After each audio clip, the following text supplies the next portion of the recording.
How y'all doing? This is Rob Burnham, here, Preacher Man R&B, and this is another episode of Retro TV 91. This time I'm reviewing Flash, Season 6, Episode 9, and this is Part 3 of the Crisis on Infinite Earths crossover.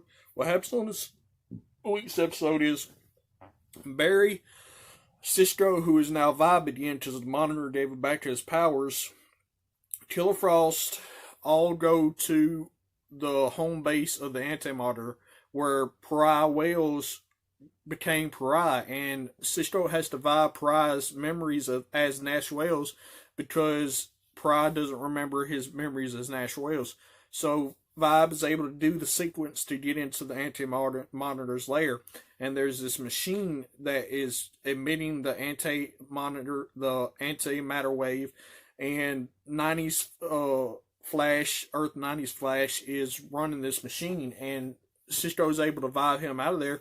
But whenever he gets out of there, there's a failsafe for all the rest of the Earths to be destroyed.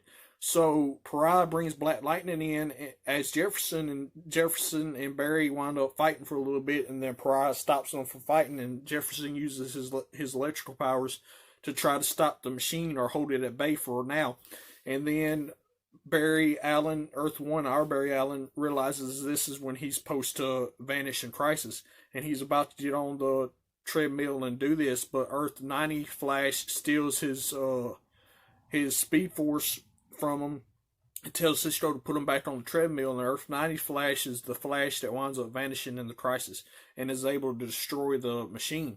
Well, we find out what happened to Lila. The Anti-Monitor has taken control over her, and she comes back to the Wave Rider at the end of the episode, and she's acting like she's forgotten why the Anti-Monitor took her, but the Anti-Monitor is controlling her body, and she as the Anti-Monitor winds up killing the Monitor and taking his life force. And after this happens, Pariah knows what he has to do. He sends all the 7 Paragons to the place that's out of space and time that we went to on Legends of Tomorrow. I can't remember what it's called, but they're there, and Brandon Routh Superman starts fading away, and Lex Luthor takes his spot because Lex Luthor changed himself into a Paragon with the Book of Destiny. So we had to see what happened with that. The only other thing that's happening is Constantine, Diggle, and Mia Smoke go to Earth 666,